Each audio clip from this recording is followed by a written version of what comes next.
Hi, I'm Jeanette Roche. This is Bridge City News. Here are some of the top stories we've been following. Prime Minister Mark Carney says Canada is on board with a major increase to NATO defense spending. Plus, the Canadian Taxpayers Federation shines a light on government waste with its annual Teddy Waste Awards. And you've heard of tiny homes.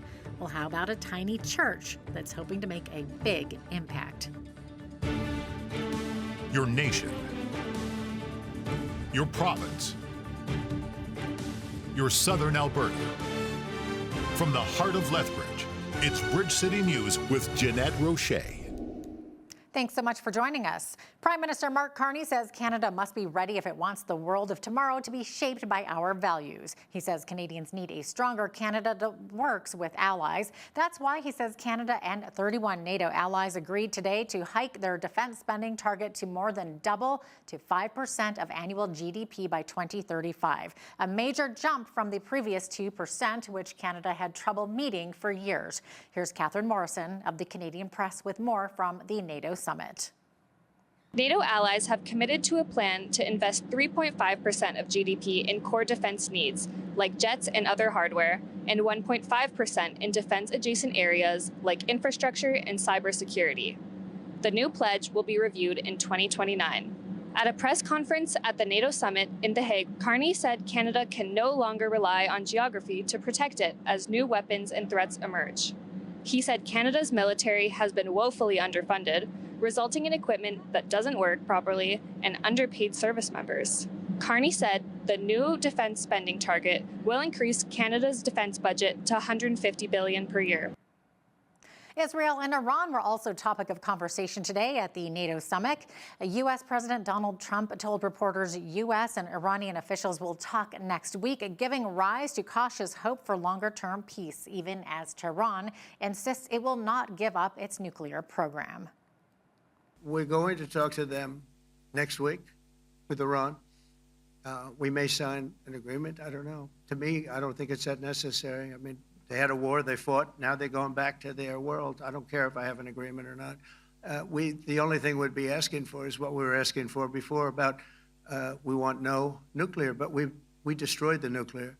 In other words, it's destroyed. I said, Iran will not have nuclear. Well, we blew it up. It's blown up to kingdom come, and so I don't feel very strongly about it. If we got a document, wouldn't be bad.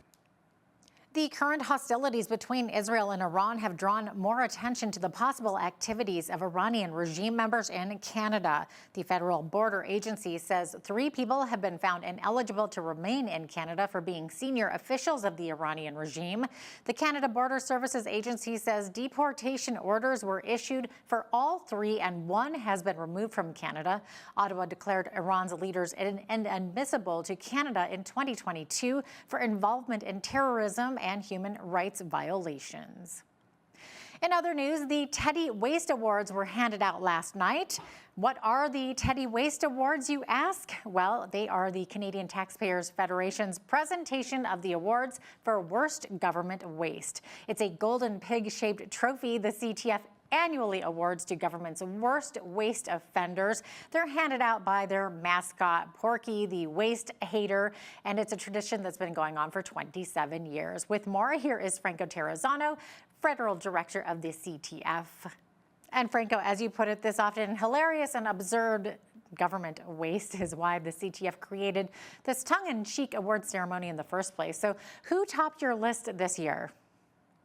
Well, let's start with the municipal government waste winner, okay? It was the city of Calgary, because the city of Calgary spent $65,000 so people can phone the Bow River. Like, that's crazy, right? Spending 65 grand so people can call a 1-800 number and talk to a river. Like, what a waste of money. This must be the official sound of tax dollars being flushed down the drain. Exactly. And Franco, I understand the provincial award went to New Brunswick. What did they do wrong? Listen to this. They spent $77,000 on an 8-day trip to get Europeans to visit the province. Because why go to the Roman Colosseum when you can go to the Moncton Colosseum? But the craziest part of it is that the ads that were used to promote tourism in New Brunswick, they're just full of incorrect information. Like, one ad said that, come to St. John, the provincial capital. But of course, St. John is not the provincial capital. Fredericton is. Uh, Another ad told people to go visit the Martello Tower, but the tower has been closed for 9 years. Another ad said, check out the New Brunswick Museum, but that museum has been closed for 2 years. The ad suggests taking the family to the Cherry Brook Zoo, but the zoo has been closed for 5 years. So you know what their ad should have been? Come to New Brunswick, we don't know where anything is, and everything is closed. Oh boy, and the federal award went to Global Affairs Canada. This one might be a bit of a shock when taxpayers hear where their money went with this one here, Franco. Look, they're spending money faster than taxpayers can say bottoms up. Global Affairs is spending $51,000 a month on booze. $51,000 a month on booze. Absolutely crazy. And listen to some of their outrageous spending overseas, okay? So they spent $1,700 on a musical about lesbian pirates who fell in love. They spent $8,800 on a sex toy show in Germany. And they spent $12,000 on a show where seniors in other countries talked about their sex lives in front of live audiences. Yeah, 12 grand on that. And like, these aren't even Canadian seniors. They're outsourcing old people sex stories. So, you know, you got to ask yourself, how is all this spending get approved by Global Affairs Canada? And, you know, the best thing that I can come up with is, well, they're spending 51 grand a month on alcohol. Yeah, that might do it. Franco Terrazzano, Federal Director of the Canadian Taxpayers Federation, thanks so much for joining me today. And speaking of spending money, there is a federal budget for this year's Canada Day celebrations. But Heritage Canada says it won't make the figure public until after final costs have been tabulated some weeks after July the 1st. The budget for Canada Day celebrations in Ottawa and across the river in Gatineau, Quebec, typically runs in the millions of dollars. It pays for things like fireworks, performances, and national broadcasts. Senate debate on the federal government's major projects bill was briefly suspended today after a senator collapsed on the floor of the chamber. Quebec Senator Patrick Brazeau collapsed after rising to speak to the bill. Senator Brazeau. Thank you very much. And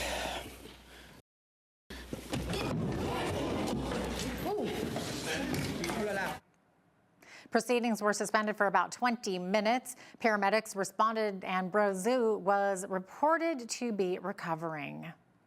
As thousands of residents from Flin Flon, Manitoba are set to return home after an out-of-control wildfire forced them to flee nearly a month ago, the northern community of Lynn Lake has been told to prepare for yet another evacuation after residents fled wildfires a month ago. Town officials say an evacuation order could be triggered today or tomorrow.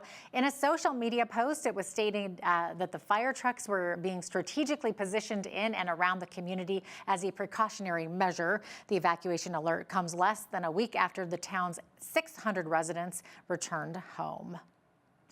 Alberta is asking its residents if the province should withhold social help from some immigrants. The question is part of a survey from Premier Danielle Smith's Alberta Next panel. A video with the survey blames immigration for high housing costs and unemployment rates while saying it brings divisions and disputes that plague other countries. Here's a bit of that video. The federal government gets to decide who they let into Canada, but it's up to the provinces to provide the vast majority of the social programs that newcomers need. So obviously, we should have a say about who is coming here. If Alberta isn't satisfied with the number or kind of newcomers moving to our province, we may have the option to withhold provincial social programs to any non-citizen or non-permanent resident who does not have an Alberta-approved immigration status. This would likely encourage more sustainable numbers of immigration overall, while supporting the entry of newcomers that can contribute to our provincial economy. Following that video, you can access the survey, which will help the Alberta government determine which questions it puts to a referendum next year. It can be found at albertanextpanel.ca/survey/survey-immigration. It should be right there on the bottom of your screen. Tents are being set up to provide shade for bulls in Bronx, and some chuck wagon horses are to be fitted with tiny electrocardiograms at this year's Calgary Stampede. Ed Pajor, professor in animal behavior and welfare at the University of Calgary's Faculty of Veterinary Medicine, says the university has been working with the Stampede for a number of years, studying some of the rodeo stock. This year, they want to find out how much a break from the heat helps the animals.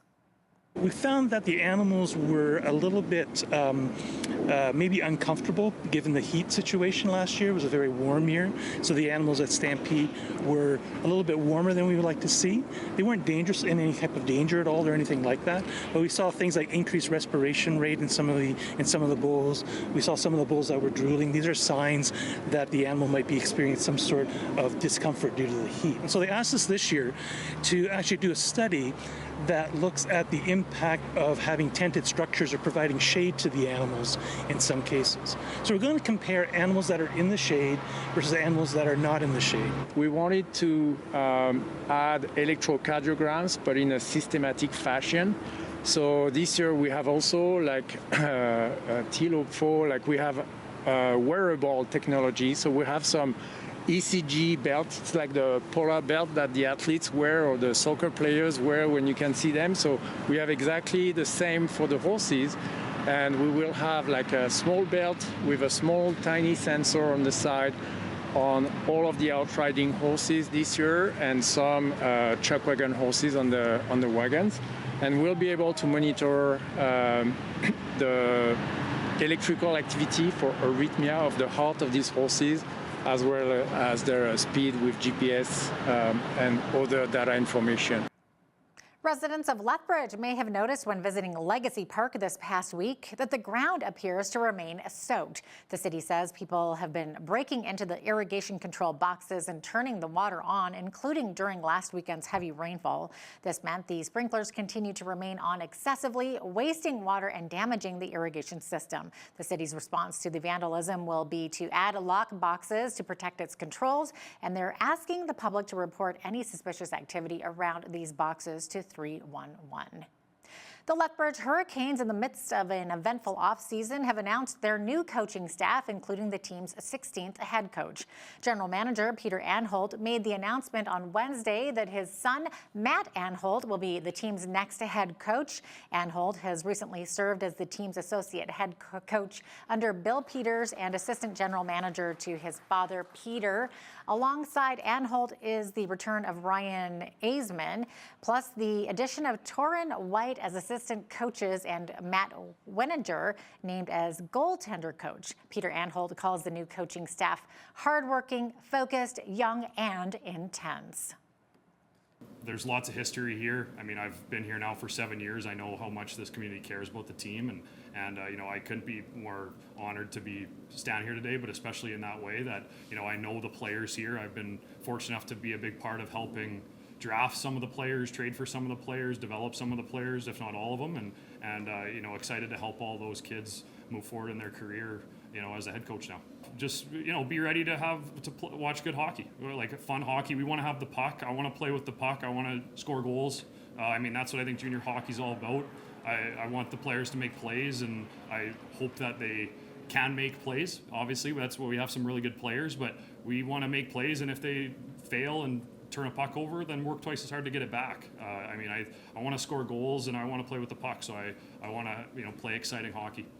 Multiple sclerosis, or MS, is a chronic autoimmune disease of the central nervous system. The immune system attacks the protective membrane, or myelin, that covers nerves in the brain, spinal cord, and optic nerves. This Saturday, Erin Bodner will undertake a 7-day run for her brother who lives with MS, while also raising awareness and funds to hopefully find a cure for the debilitating disease. Erin's run from June 28th to July 5th will cover 345 kilometers, starting at the Saskatchewan border and heading west through southern Alberta and passing through Lethbridge.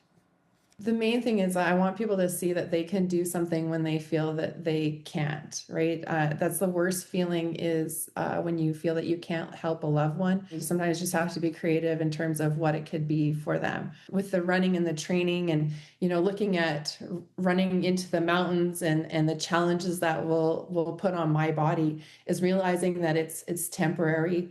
And the people with MS, it's not temporary and it's something that they live with. I think a big part of doing a run like this is getting to meet people along the way, that I get an opportunity to talk to people and explain what I'm doing, why I'm doing it, and hopefully inspire others to take on challenges too. You can go on to We Challenge MS, and my team is called Running Across Alberta to End MS, and you can donate on We Challenge MS Canada website. I'll be starting a little bit out on July 4th, kind of, I think, a little bit closer to Tabor, and then I'll get to Lethbridge and continue through Lethbridge and hopefully a little bit south. We'll see how my legs are feeling, but that's my plan right now. According to MS Canada, on average, 12 Canadians are diagnosed with MS every day. Most people are diagnosed with MS between the ages of 20 and 49, and the unpredictable effects of the disease will last for the rest of their lives. Well, you've likely heard of the tiny home craze, where people are building much smaller homes that leave a much smaller environmental footprint. Well, how about tiny churches? In Copenhagen, Denmark, a tiny church has popped up in the suburbs, and while it is tiny, parishioners are hoping it will have a big impact. At the old days, you build a church, and the church will make a community, and then you build the city. Today it's opposite. So you build a city, and then there's a need for a church. The need of a new church is born naturally because we still have all this services going on with our weddings and funerals and so on. So that's a neutral need here in this parish. And right now we begin with this tiny church, and it's a temporary church. You can tear it down and put it up some other place where there's another need for in another parish, maybe in Denmark.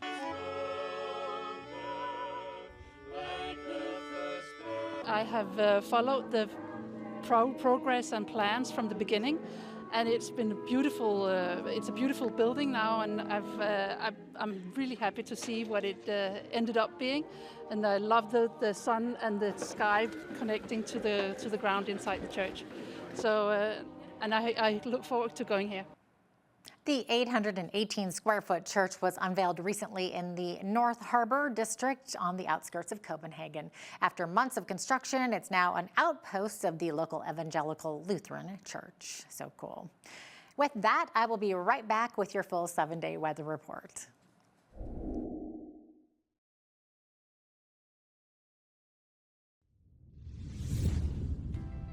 Welcome back. Well, we were right in the beginning of a beautiful 7-day forecast, reaching that high of 27 degrees today. And this evening, we'll see about a 30-kilometer-per-hour wind. Same thing for tomorrow, maybe gusting a little bit higher, up to 40K. High of 24 degrees, that one Thursday. Same thing for Friday, lots of sunshine, 24. Saturday, down to 23 with sunshine. And sunny skies continuing Sunday and Monday. And look at those temperatures jumping to 26 on Sunday, up to 29 degrees on Monday, and 30 degrees to round out that 7-day forecast on Tuesday with a mix of sun and cloud. So the average high for this time of year is 24, so we're mainly sticking in that range, maybe a little higher. Average low, 10 degrees. Record high on this day in Lethbridge happened in 1912, which was 34 degrees. And the record low was only 2 degrees, and that happened back in 1909 and again in 1920. Sun rose this morning at 5:25, 1 minute later than yesterday, and sun is rising once again at 9:43 p.m. It has been for several days now, but we're now sitting at 16 hours and 20 minutes of daylight. Actually, no, 16 hours, 18 minutes of daylight. So we're 1 minute less than we have been now that that summer solstice has come and gone. So we're looking at some rainy conditions in Victoria and Vancouver tomorrow. 60% chance of showers in Victoria, high of 16 degrees. 17 for the high in Vancouver. Could see 70% chance of afternoon showers. Edmonton and Calgary both starting out sunny, and then by afternoon seeing a 30% chance of showers. Risk of thunderstorms later on in the day. High 23 in Edmonton and 22 in Calgary. Looking at the rest of the prairies here, so there is air mass moving across central Alberta into Saskatchewan, and meaning that there's a tornado watch in effect for Saskatoon this afternoon and into this evening. So be prepared for that. Watch for weather statements and prepared to take cover. Tomorrow, though, much different story. Sunshine, sunny skies, clear. There we go. 26 for the high in Saskatoon, Regina. 28 tomorrow. Could see a chance of showers, risk of afternoon thunderstorms. And then clear skies expected in Winnipeg, well, with a high of 25 degrees. Looking to the rest of the country here, getting into the central portion. Toronto seeing a lovely high of 22 degrees, but could see some showers there. Rain expected also in Ottawa, high of 22 degrees, 23 expected for the high in Montreal. Could see some showers there as well. Getting into Atlantic Canada, the Maritimes, Fredericton sitting at 23 for the high, 21 in Halifax, 17 expected tomorrow in Charlottetown, and St. John's could see 2 millimeters of rain. Also a high of only 16 degrees there. So there you have it. That is your forecast. The Canadian Meat Council says a federal bill meant to ease trade within Canada could hurt exports of red meat. Senior Director Lauren Martin says they're concerned the bill may let provincial meat inspection rules stand in for federal ones. She warns that that could alarm international buyers who expect consistency and high safety standards from Canada's meat industry. Internal Trade Minister Chrystia Freeland's office says Ottawa refuses to compromise health or safety standards and will sort the details through regulation. More than 70 people in Canada have fallen ill after eating salami recalled due to possible salmonella contamination. The Public Health Agency of Canada updated the number of infections linked to a recall of some salami products sold in Ontario, Alberta, and Manitoba. The affected products included Ray brand Genoa Salami Sweet, Ray brand Genoa Salami Hot, and Bona brand mild Genova salami. Most people were sickened between mid-April and mid-June. Canada's federal broadcast regulator is being asked to exercise caution and restraint in regulating online platforms. Speaking at a CRTC hearing on market dynamics today in Ottawa, Google representatives say there is no rationale for traditional regulatory tools to be imposed into online platforms. The hearing is being held as part of the regulator's work to implement the Online Streaming Act, which updated broadcasting laws to capture online platforms. Google says that legislation already exempts most content made available on social media platforms exempt from regulation, while pushing back against the prospect of mandatory data sharing. Now here's a look at today's markets. The TSX was down 152 points on the day to finish at 26,566. The Dow was down 106 points to 42,982. The S&P 500 was down 0.02 points to 6,092, and the Nasdaq was up 61 to 19,973. West Texas Intermediate oil was up 52 cents to 64.89 US per barrel. Natural gas was down 15 cents to 3.38 US. Gold was up 8.68 to 33.3180 US an ounce, and silver was up 34 cents to 36.26 US an ounce. Feed wheat is at $8.44 per bushel, barley is at $6.55, canola is at $15.74, and corn is at $7.34 per bushel. Live cattle June contract was even at $221.60.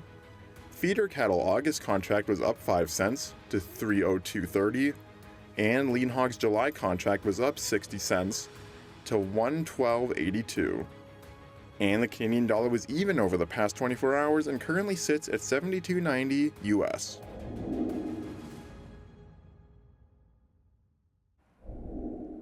Recapping one of our top stories, Prime Minister Mark Carney says Canada and 31 NATO allies agreed today to hike their defense spending target by more than double to 5% of annual GDP by 2035, a major jump from the previous 2%, which Canada had trouble meeting for years. Ever heard of supercomputing? Well, it's the way of the future, and the future has opened up shop in Lethbridge. Founder and CEO of SuperQ Quantum Computing, Muhammad Khan, will explain how supercomputing is multifaceted and why Lethbridge was chosen as the location for the first quantum super hub. That is coming up next.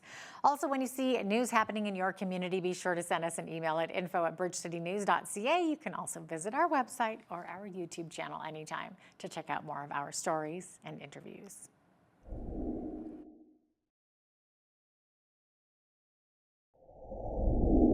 Canada's very first quantum super hub opened right here in Lethbridge. So what does this mean for southern Alberta and for local businesses? And what on earth is a quantum super hub anyway? Well, we're going to find out. Joining us from Calgary to tell us everything about it is Dr. Muhammad Khan. He's the founder and CEO of SuperQ Quantum Computing. Great to have you with us today, Dr. Khan. Welcome. Thank you so much for inviting me. Of course. So I'm sure I'm not alone when I say this, but please, can you explain exactly what a quantum super hub is?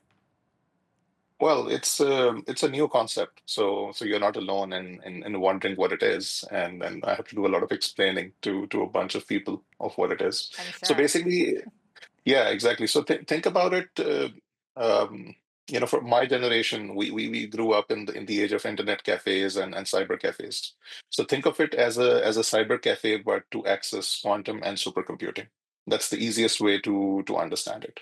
So the quantum computer or the supercomputer doesn't sit in the hub. It's in the cloud, but you have access to it. You have access to that compute and that power through the super hub terminals.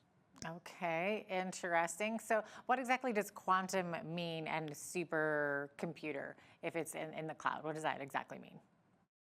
Yeah, so supercomputer is a term that's typically used for classical machines like the computers we use in our everyday life, but a very powerful machine that can do a very large amount of computation in a short period of time. And the term quantum computer is used for a different kind of machine, which uses quantum bits or qubits for storing information and manipulating information rather than bits that we use in our everyday computer. And the easiest way to understand qubit is that a classical bit of information or a bit of information is either a 0 or 1, but a qubit of information can be in either state at the same time. So it captures both those states at the same time, as well as any sort of combination of those states, allowing you to do a large amount of computation or capturing a large amount of states with smaller amount of bits. Interesting. Okay, so I understand that you have a facility in the north end of Lethbridge called Tech Connect Innovation, and this is a partnership between Economic Development Lethbridge and SuperQ Quantum. So what does this partnership entail? How are you helping one another?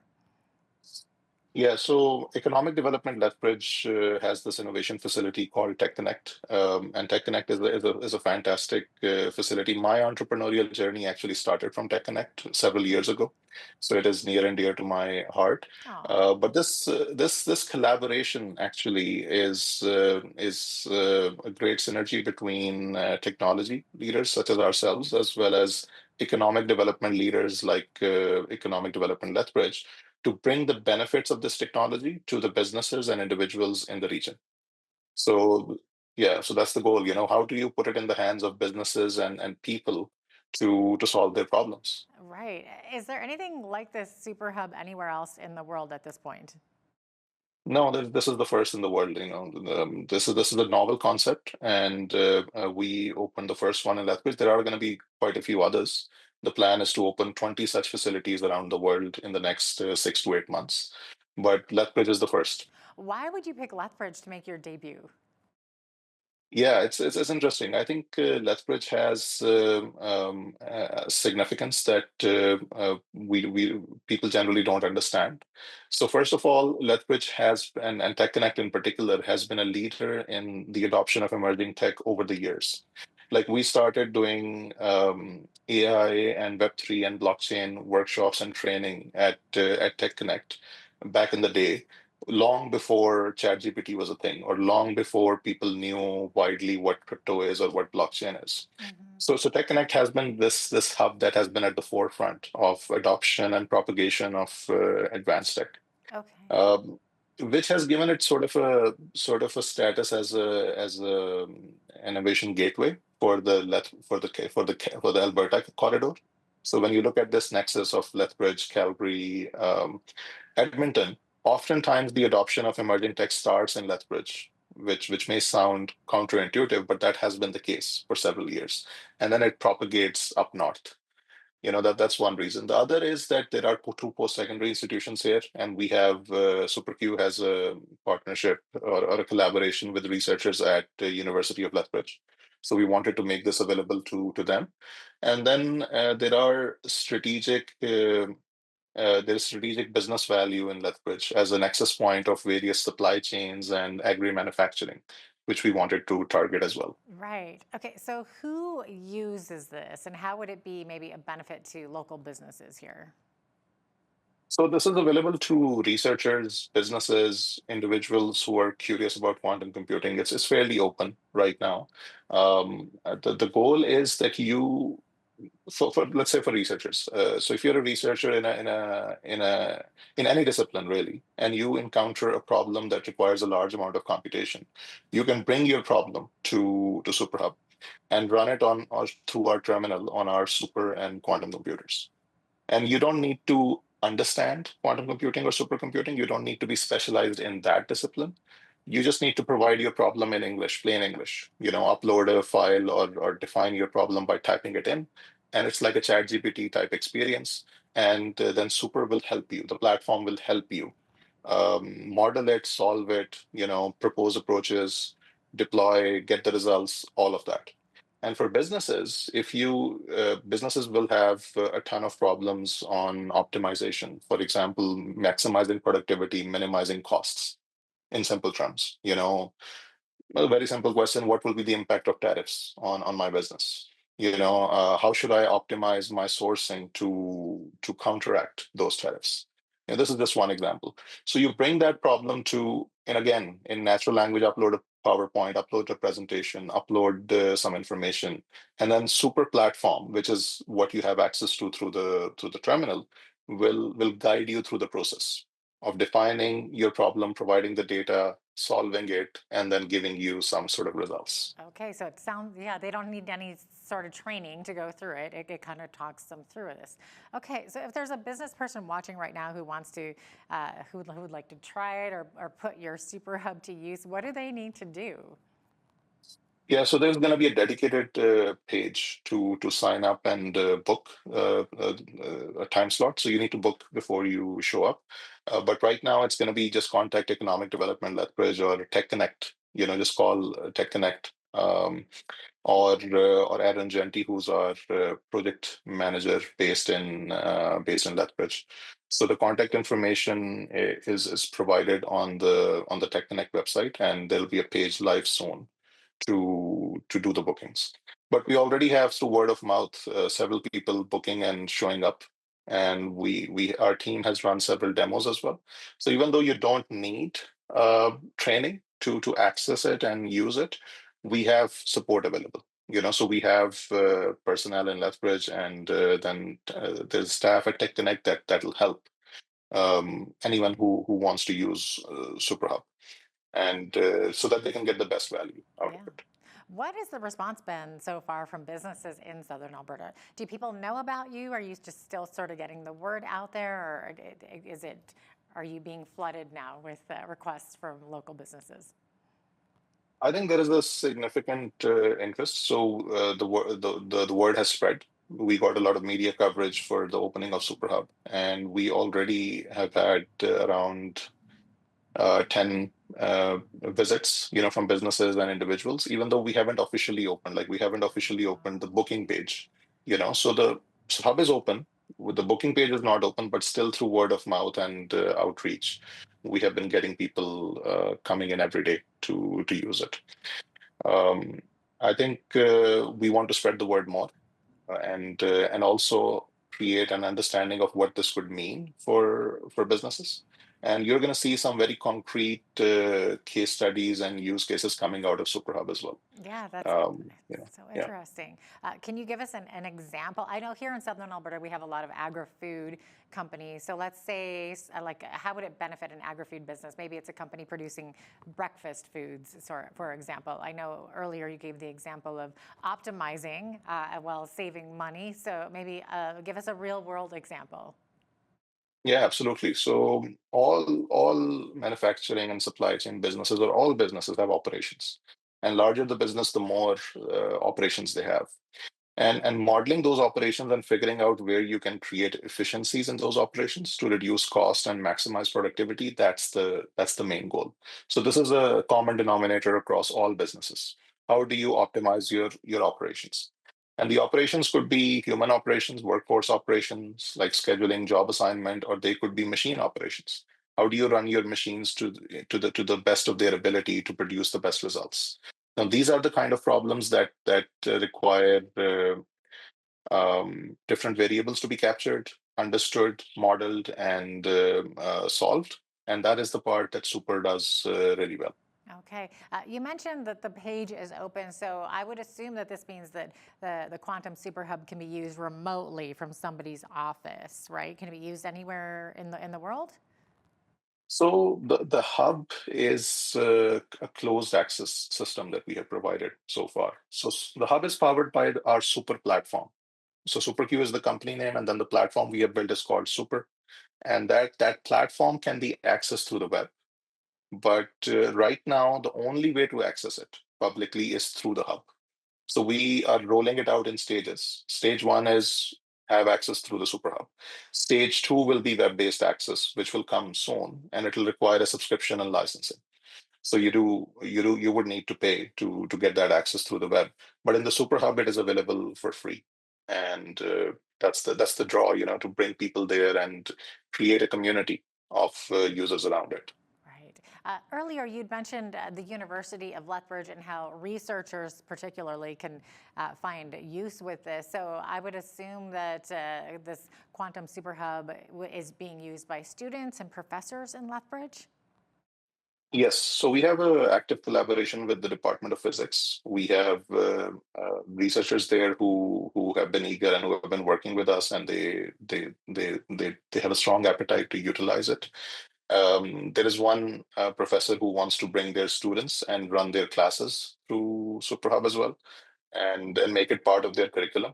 So that's happening. And then we want to grow the adoption to other departments at the university, like neuroscience, biochemistry, and so on. And same at the Lethbridge College, Lethbridge Polytechnic, actually. So I think there is a lot of interest, in the last board meeting when I was presenting, there was a lot of interest from the participants from Lethbridge Polytechnic to start using it. And I think there's going to be strong adoption in the research community. No, excellent.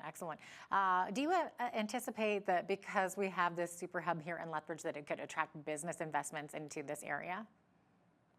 Yeah, I think one of the things we might see is that more businesses would want to be in and around Tech Connect and that facility, because they'll have access to SuperHub. And we're seeing it abroad as well. So the next super hub that we're going to open is going to be in UAE, close to Dubai, north of Dubai. And that's going to be in an innovation hub as well. So there is Sharjah Research and Technology Innovation Park, where we are planning to open the next one. And the reason why they're opening it is to attract businesses to come and be located in that business park. So there is that kind of impact that we should be seeing in Lethbridge as well as more researchers and post-secondary students coming to Lethbridge because they have access to this facility.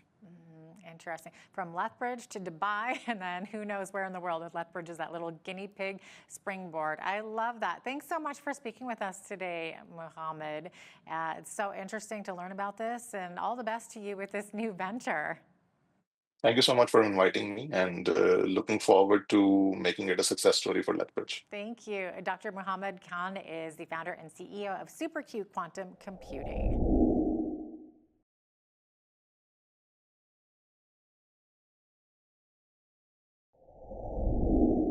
$10 daycare has been around for a while in Canada, but the problem is there continues to be a significant shortage of spots available. So why is this the case, and can it be fixed? Joining us today from Calgary is Crystal Churcher. She's the chair of ACE, the Association of Canadian Early Learning Programs, a nonprofit coalition of licensed child care providers. So good to have you with us, Crystal. Hi, Paul. Thank you. You bet. How many child care spots are actually needed in Canada, and how many are available at this point? That's a great question. I don't really know the answer to that. I think it's changing all of the time, and depending on how this funding is structured in the future, it might look a little bit different come April 1st. But roughly in Canada right now, I think we have like 980,000 childcare spaces, licensed childcare spaces. I know the goal for the federal program was to create, I believe, another like 750,000 or something along those lines, but I'm not 100% sure on those numbers. Yeah, that's a lot. I know Prime Minister Carney is promising to create a whole bunch more, right? So has he communicated with child care providers how and when this will happen? We have not heard from our Prime Minister yet, our new Prime Minister. We have reached out. Same with, we have a full new federal ministry as well on this file, and provincially now too in Alberta, where we've had some changes to the ministry. So we're kind of just trying to catch up a little bit with all of those political changes. And we do have some meetings coming up in the next week or so. Okay, but there are significant shortages, right? I mean, how bad is it, I guess? You know, like what is the waiting line like?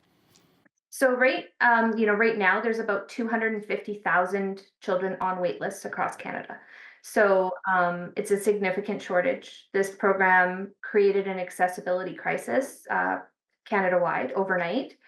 It wasn't well planned out as far as how to support the instant demand that it created.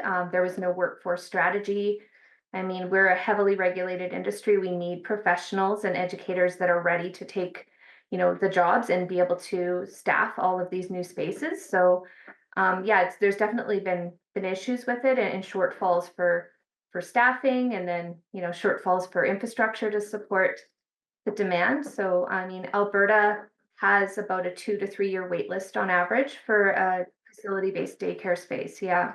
Are there any other provinces that are doing better? Like what's that like across the country? I'm assuming it varies by province to province. Yeah, province to province. I don't know if anyone's doing better. I mean, I've heard parts of Ontario waitlists are as high as 9 years. 9 years? So, okay. Your kid's graduating from school now. Come on. Exactly. Yeah. It's you got to plan out your daycare before you even plan on having children in Canada. In Canada right now. So. Now, you say that there are actually centers, though, that are fully equipped, ready to open, like right now. So what is stopping them from opening? Your press release mentioned ideological barriers that are causing problems. So what do you mean by that? Well, I mean, the federal program has rolled out in full support of a public childcare system. Which sounds amazing. It is essentially, taking our mixed model childcare system across Canada and converting it overnight to something that is more similar to like our public school system. But that's, a huge shift. And the ideology behind that doesn't necessarily transfer to, I would say, real life in childcare or on the ground, kind of what we need in childcare. Different provinces have different structures of how they've run their different childcare systems.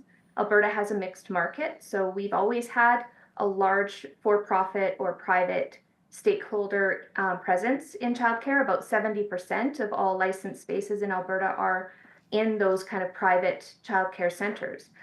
So to say that you're rolling out a national program that only supports maybe 30% of your childcare system in a province doesn't necessarily transfer to instant access for families. And, we have a lot of for-profit operators that are ready to invest in this space, that have invested in Alberta to create centers, who now, as of May 15th, because of the parameters of the federal program, aren't able to access the grants that parents need to get those fees down to $15 a day. That's where the... So if I'm understanding you correctly, so basically the private operators are barred from these subsidies, I guess, right? That are going to make it really affordable for parents, and that's simply because of how they're structured corporately. As again, they're privately run, not completely under the public. Again, I guess it's kind of a monopoly. I guess a government money coming into this, right? And that's the main reason that's stopping that. It is. I mean, there's a huge ideology behind this that somehow that nonprofit, is maybe better or provides a different level of service. I think that we need to kind of restructure how we look at that funding that's coming from the government. It isn't coming to centers. It's not coming to the operator. It's a fee replacement, essentially. So childcare costs a certain amount. Parents would usually have been paying that full amount. The government is now stepping in and funding that under the $10 a day program on behalf of parents. It's not going into the pockets of operators. So, there's needs to be a real shift, I think, in how we look at the funding and who it's meant for.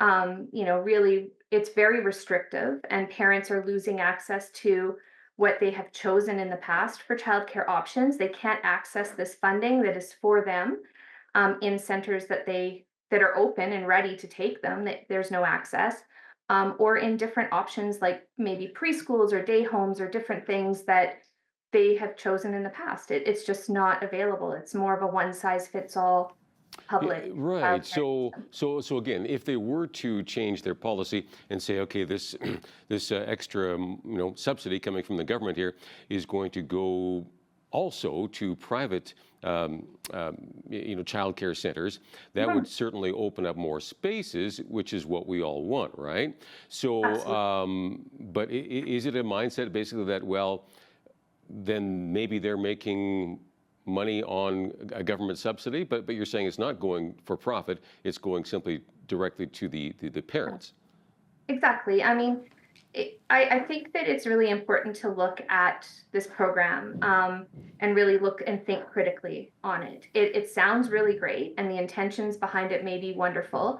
And I think parents really do deserve affordable childcare, but there's some core fundamental issues with this program that I think we're going to have a very difficult time getting past to make it successful and to make it long-term in Canada. One of them is that it isn't means tested. So under the federal parameters of this program, provinces are not allowed to means test this program, which is really what we've seen in Alberta recently. You have families across the board get access to $15 a day childcare, regardless of income. So a high income family is paying exactly the same amount for childcare as someone who's maybe a single parent. It's just not an equitable system. I've heard that complaint quite a bit, right? You hear people saying, "Well, hold on a second. So somebody's making, six figures, and somebody else is making less than 30 grand. That's a significant difference in how you're going to live life. What you can afford and what you can't. So why would that be a flat rate? A lot of people are upset about that, and understandably so. Yeah, I mean, one of the core pillars that the federal program is based on is universal access. And what they mean by universal access is that all families will have access to the same affordability measures. So when you get to the $10 a day, budget promise flat fee across the country, that comes at significant government funding for all families, not just the ones that would say maybe need it more than others. And I think that's where we have to look at. There's only so much money available, right? Like we're running at a significant deficit in the country. The province of Alberta was over budget by $750 million last year in this program. It's not sustainable to continue to move forward without means testing it. I mean, you're looking at a $10 a day average coming March 31st in Alberta and across Canada, which means that the governments are provincially and federally are paying the rest of the childcare fees up to that $10 a day for everyone. So I mean, I think if we're going to talk about responsible use of public funds, we need to look at that for sure, and it should be means tested. Oh, for sure. Okay. I know you also talk a lot about regulatory bottlenecks, compliance delays, that sort of thing, red tape. Like, can you explain that, unpack that a bit for us? What kind of stuff do you guys typically run into here? I can try. I mean, I think we've seen it kind of play out in real life recently with the for-profit space cap being met on May 15th, kind of unexpectedly in Alberta. It takes about 9 months minimum, probably closer to a year and a half to open a childcare center, regardless of your corporate structure. It's not a fast process. It's heavily regulated. It's very slow moving through all of those different levels of government to get to your childcare license. And the childcare license portion of opening a center is your very last step. So before you ever talk to anybody from the children's services, the children's licensing portion, you've already done all of your construction. You've either signed your lease, built your center, you've passed all of your health, your safety, your fire, you are ready to open, you're fully operational before you ever submit that application for a childcare license. So when there's a huge policy shift, like we just saw on May 15th in Alberta, it has a massive impact to a whole bunch of people that haven't even been to that point where they would have ever been communicating with children's services. So it comes really as a surprise a lot of times. And we've kind of seen the same situation play out in Alberta multiple times in the last 3 years of being under this program. Yeah, So that's it's a not very slow very that's not very attractive for anybody who's thinking of starting a business. In fact, No. you might think, maybe I'll try a different type of business here, right? Because Yeah. that doesn't look like a success model the way it's set up there by the government. So, I mean, operators, you point out in your press release here that you guys need stable, predictable funding. Right, that again, will relate to the actual cost of delivering the kind of care that needs to be delivered, and then you have all these hoops to jump through, and maybe you get accepted, maybe you don't. Well, man, who's going to jump into that, right? Yeah, it's. I mean, I've heard quite a few childcare operators call it a very hostile environment right now. It's definitely not kind of the pro entrepreneurial Yeah. spirit that we'd see in Alberta for other sectors in childcare. I think that policy-wise, that's one issue, but the bureaucratic implementation portion of this program, we need to do a lot better in Alberta. There has been just an absolute failure in the systems and a mismanagement that is essentially going to cost a lot of people, potentially their homes, significant investment, and a mass amount of stress if we had open lines of communication, and I think a respect for the investment that people are making in these communities across Alberta, we would never be in the situation we are right now. I understand that you and others advocate for a model of funding that should follow the family and kind of a no strings attached to provincial funding, right? Because we get federal funding, and then the provinces sometimes kind of, are maybe forced to spend it in certain ways. So what kind of strings do they actually attach? And is the federal government open to, a model that would follow the family sort of thing? Yeah, I mean, I think our federal government has changed. I believe that, our federal government will probably be a little bit more open to trying to navigate this system so it works past April 1st, because many people are not aware that this program, it ends March 31st in Canada. Provinces have been offered an extension by the Trudeau government just before the shift in government of 5 years extension under this program. Alberta, Ontario, and Saskatchewan have opted out of this program as of April 1st. So if we look at those numbers, our national childcare program in Canada will have less than 30% of childcare spaces participating in it come April 1st. So I think if our new government federally doesn't see that as a massive red flag that this program is not working the way it's supposed to, then they're going to be missing the boat on this. And I think it's a great opportunity to sit and really revisit why we're in the situation we are 5 years later, that why, the majority of our childcare spaces are not participating in this past March 31st, and really rework it and And hopefully we can see it go back to the parents in a way that's sustainable and provides parents with choice of where they want their children to go. Okay, well, parents, take the time to make an appointment with your MLA, your member of parliament, and let them know how you, this needs to be communicated. So there's an opportunity here for sure. Hey, thanks for your time today, Crystal. Much appreciated. Thank you so much for having me. Yeah, Crystal Churcher, the chair of ACE, the Association of Canadian Early Learning Programs, a nonprofit coalition of licensed childcare providers. I'm Paul Arthur. On behalf of all of us here at BCN, thanks for watching.